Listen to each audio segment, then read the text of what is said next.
Have you ever, like, hit your 20s or maybe your 30s and suddenly it hits you? You're actually an adult. Uh-huh. And apparently being an adult means, managing money, properly managing it. Yeah. You get that first real paycheck, you look at your rent bill and you just think, hang on, where was this class in high school? Exactly. That feeling is so common. If that mix of, like, confusion and maybe a little bit of anxiety sounds familiar, well, you're definitely not alone. No, not at all. It's incredibly common. You step out on your own financially, or maybe you're a few years in, and it feels like you're just supposed to know all this stuff. Banking, credit, budgeting, Right. everything. But for most people, Yeah, that basic education just, well, wasn't really there. exactly. And that feeling, that gap, that's what we wanted to talk about today. We're doing something a bit different this time. Oh, Yeah, instead of pulling from lots of different sources, we're focusing our conversation, let's call it a book talk, on one specific guide, one that's really tailored for this exact stage of life. okay. I'm intrigued. Which guide is it? It's The Complete Idiot's Guide to Personal Finance in Your 20s and 30s. Ah, okay. A classic title format, but often really practical content in those. Yes. This one's written by Sarah Young Fisher and Susan Shelley. And Sarah Young Fisher, just as a quick note, she's got a solid background. A financial columnist, written other useful books too. So experienced authors aiming at this specific age group. Exactly. And this guide, it tries to be that friend you wish you had back then. The one who could just walk you through all the money stuff you didn't learn but really, really need to figure out. Cutting through the jargon, making it practical, sounds useful. Yeah, making personal finance actually accessible when you're just trying to get your feet under you financially. Okay. So let's start where the book starts, kind of figuring out the baseline, like where you are right now and maybe what you don't even realize you don't know yet. Right. The book really emphasizes something pretty simple but fundamental. Personal finance. It boils down to the choices you make with your money. Period. Simple, but easy to forget sometimes. And it acknowledges right up front why so many young adults feel a bit lost. It's often because, formal schooling in this area was minimal or maybe non-existent altogether. Which brings us right back to that feeling we started with. Like, you can maybe do calculus, but figuring out how to actually balance a checkbook. Or what an overdraft fee really means. Yeah. It feels like a totally different language sometimes. It really does. And then becoming independent just adds layers of new financial challenges. Yeah. Suddenly you're responsible for everything. Ugh, yeah. Rent, utilities, food, transport, Mhm. student loans maybe. Getting that first credit card. And often you're doing this on a salary that feels very much like a starting salary. Definitely felt that one. The book even has like a financial knowledge quiz near the beginning, right? It does. And it's quite revealing. Yeah, I looked at some sample questions. It really shows how many basic things people might be unsure about. Like, how does compound interest actually work for you or against you? Or how do credit card grace periods function? Things that seem small but have big impacts. Exactly. But the point isn't to make you feel bad if you don't know. No, absolutely not. It's more about highlighting those common blind spots. The book really stresses that just recognizing you have gaps is honestly the most important first step. It's totally okay not to know everything yet. Absolutely. It's just about deciding to get informed. And once you see those gaps, the book starts building the foundation. So let's talk banking, credit, housing, the big basics. Okay, starting with banking. Checking, savings accounts. Pretty standard stuff, but the book puts a huge emphasis on understanding the fees. Oh, yeah. Fees are like silent little money thieves. They really are. Things like falling below a minimum balance. Or using an ATM that's not in your network. Exactly. Stuff you might agree to in the fine print without realizing it. The book really pushes you to know precisely how your bank operates and, crucially, how it charges you. So read the pamphlet they give you. Or at least ask the right questions. Mm. And, while some might think it's old-fashioned, the book still strongly suggests tracking your spending. Balancing the checkbook, basically. Or using an app. Either way, whether it's a physical register or a digital tool, the core idea is knowing exactly how much money you have and where it's actually going. It's like the bedrock of having any financial control. Makes sense. And then credit cards. Getting your first one feels like a big step, right? But it can be confusing too. Definitely. The book walks you through the options if you're starting with zero credit history. Things like maybe a secured card where you put down a deposit first. Right, like collateral almost. Yeah, essentially. Or maybe needing a cosigner, which often ends up being a parent. It helps you weigh the pros and cons of each route. And he gives some really solid practical tips like, how many cards do you actually need? Hmm. What does it suggest?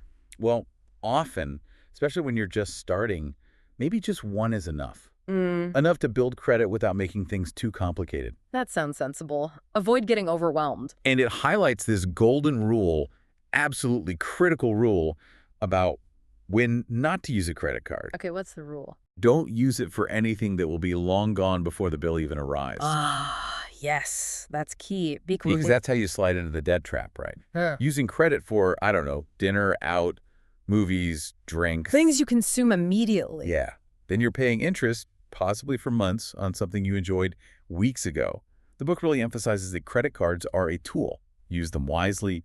Great. Misuse them. And they can hurt you badly.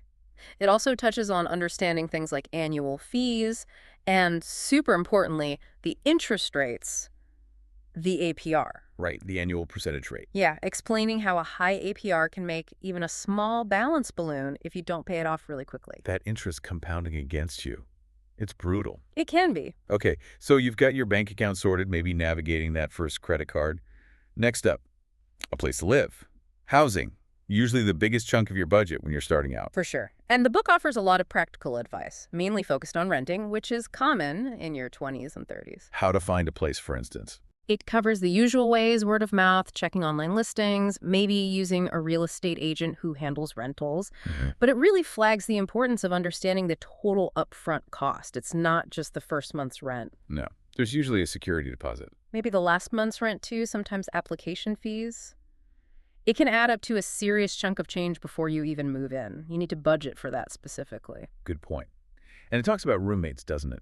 Mm. The reality of sharing space. It does. It acknowledges that living with roommates is often a necessity to afford a place, especially in expensive areas. But it doesn't romanticize it either. No. No, it talks about, the potential pitfalls, finding people you're actually compatible with, having clear agreements about bills, chores, guests. It's key to avoiding drama later on. Yeah, been there. And what about protecting your stuff? Ah, renter's insurance. The book really highlights this. It's often overlooked, but so important. Why is that? Well, first, it's usually pretty affordable, like surprisingly cheap sometimes, and it protects your personal belongings if something happens: a fire, a break-in, maybe water damage from the apartment above. Okay, that makes sense. And crucially, it also provides liability coverage. So if someone, say, trips and gets hurt in your apartment, you're covered. The book calls it inexpensive peace of mind. Yeah, I can see that. Losing all your stuff because of a burst pipe upstairs would be awful without it. Absolutely devastating. Okay, so banking, credit, housing, check. Now, managing the day-to-day stuff, like getting around, understanding your income, and the budget. Right. The book has a section on cars it calls road rules, and it gets into that perennial question: should you buy or should you lease? The age-old debate. It is. And it does a good job pointing out that the monthly payment or even the sticker price isn't the whole story. Not by a long shot. You mean like maintenance? Yeah. Insurance? Exactly. Maintenance, insurance, which can be really expensive for younger drivers, gas, registration fees, unexpected repairs. The book encourages you to think about the total cost of ownership over the time you'll have the car. That's a much bigger number usually. Often, yes. And it also makes a really crucial point. Owning a car isn't always necessary. Depending on where you live, right? That's precisely. If you're in a city with good public transport, maybe biking or using ride-sharing services is way more practical and cheaper. The book even mentions just renting a car for specific trips as a valid option. Don't just assume you need one. Smart. Okay, moving on to income. I love one of the chapter titles here. That's my salary. You've got to be kidding. Huh. Yeah, that probably resonates with a lot of people starting out. Totally. The book acknowledges that initial salaries might feel, well, low. But it focuses on understanding your overall financial picture, starting with calculating your net worth. Yes, net worth. Sounds fancy, but the book breaks it down simply. It's just what you own your assets minus what you owe your liabilities or debts. Like a personal balance sheet. Exactly. It even provides a worksheet. It's not just some number. It's like a snapshot of your financial health at that moment, and it's something you can track over time to see progress. And a huge part of that financial picture is having an emergency fund, Yeah. right? Oh, absolutely vital. The book really hammers this home. The goal it suggests is saving up 3 to 6 months worth of essential living expenses. Not necessarily 3 to 6 months of your full salary. No, essential expenses. Think rent or mortgage, basic utilities, food, essential transportation. The absolute minimum you need to get by if your income suddenly stopped. Why is that cushion so critical? Because life happens, you know? Right. Unexpected job loss, a medical bill that comes out of nowhere, maybe you have to move suddenly, a big car repair. Yeah, the curveballs. Without that emergency fund, those kinds of things can completely derail your finances. They can force you into taking on high-interest debt just to cope. That fund provides security. It stops a problem from becoming a full-blown crisis. Okay, that makes total sense. Huh. Which leads us inevitably to budgeting. Hmm. The B word, as the book calls it. The dreaded B word. So many people resist it. They feel like it's going to be restrictive, like it's just about saying no to everything fun. Yeah, it has that reputation. But the book tries to reframe it. A budget isn't just about restriction. It's actually about giving yourself permission to spend money consciously. Oh, so? Because if you have a plan, you know your essential bills are covered, you know you're putting something towards your savings goals, Yeah. then you can actually feel good about spending the money that's left over on things you enjoy. It gives you control, not just limits. Okay, I like that framing. Permission to spend within a plan. And it breaks down what goes into a budget, right? With worksheets. Yes, sample worksheets. And the key thing it emphasizes is categorizing your expenses, thinking about them in terms of fixed versus variable. Looks like rent, variable like groceries. Exactly. And also discretionary versus non-discretionary. Discretionary being wants, Mhm. non-discretionary being needs. Pretty much. Understanding those distinctions is powerful. It instantly shows you where your money has to go versus where you have choices. And that's where you find opportunities to maybe cut back if you need to or want to save more. And it mentions spending ratios too, like keeping housing costs below a certain percentage of your income. Right. Things like maybe aiming for housing to be under 30% or total debt payments under a certain threshold. They're not rigid rules, more like guidelines. Helpful benchmarks, maybe? Yeah, benchmarks to see if one area you're spending might be out of whack compared to common financial advice, potentially putting stress on the rest of your budget. Got it. Okay, so foundation laid, daily management tackled. Now let's talk about really taking control specifically, saving more, and managing your credit health. Right. The book touches on this idea of your financial personality. Are you more of a natural saver, or does spending come more easily? Does it matter which one you are? It's not about judging. It's just about self-awareness. Recognizing your default tendencies helps you work with them, or maybe put strategies in place to counteract them if needed. Like, if you're a spender, you might need more automated savings. Exactly. Or if you're a super saver, maybe you need to consciously budget for fun so you don't deprive yourself too much. It's about balance. Makes sense. And it gets into really practical, like, actionable saving tips. Right. Right. The small stuff that adds up. Oh, yeah, totally. Things like packing your lunch for work instead of buying it every day. Big savings there over a year. Huge. Or choosing store brands over name brands at the supermarket. Finding free or cheap entertainment options instead of expensive nights out. Even simple things like adjusting your thermostat by a couple of degrees. Small tweaks, big impact over time. Definitely. And it uses that great example of incidental spending. You know, the little things. Like the daily coffee. Or snacks. Yeah. Maybe just $10 a day on that kind of stuff. Feels like nothing in the moment, right? Hardly notice it. But $10 a day is $50 a week. That's $2,600 over a year. Gone. Just recognizing where those seemingly tiny amounts disappear is incredibly powerful. It helps you find found money you can redirect to savings or debt. Wow, yeah. That $10 coffee suddenly looks different when you think $2,600 a year. Okay. And hand in hand with saving is credit health. Building and protecting your credit. Absolutely critical. Because your credit history, your credit score, it affects way more than just getting a loan or a credit card. Like what else? It can impact your ability to rent an apartment, landlords check credit. It can affect your insurance premiums, car insurance, sometimes even homeowners or renters. Really? Insurance companies look at credit. They often do, yeah. And in some fields, potential employers might even run a credit check as part of the background screening. So a good credit history literally opens doors. A poor one can make things much harder and definitely more expensive. Okay, so it's important. The book talks about signs you might be in debt trouble. It does. Warning signs like maybe you're only able to make the minimum payments on your credit cards each month. Or you find yourself using credit cards to pay for basic necessities like groceries because cash is tight. Or getting calls from collection agencies. Yeah, that's a big red flag. The book offers some initial steps on how to start tackling debt if you feel like you're drowning. And a key action item here is checking your credit report, isn't it? Non-negotiable. Yeah. Absolutely. The book stresses getting your free annual credit reports. It lists the three main credit bureaus: Equifax, TransUnion, and Experian. And why is checking them so important? It's not just about seeing the score, right? Right. It's primarily about checking for accuracy. Errors happen. Mistakes on your credit report accounts that aren't yours, late payments reported incorrectly can seriously damage your score. So you need to review them carefully. Yes. Make sure all the information is correct. And dispute any errors you find immediately. Think of it like a financial health checkup you need to do regularly. It's basically managing your financial identity, making sure it's accurate. Exactly. You don't want to be penalized for mistakes that aren't even yours. Okay, so wow. The Complete Idiot's Guide to Personal Finance in Your 20s and 30s really covers a lot of essential ground for this stage. Banking, credit, housing, cars, income, budgeting, saving, debt. It lays a really solid foundation, but it doesn't just stop there, right? It also points towards what comes next. Yeah, what's ahead a bit? It briefly introduces some important topics that become more relevant as your financial life gets a bit more complex.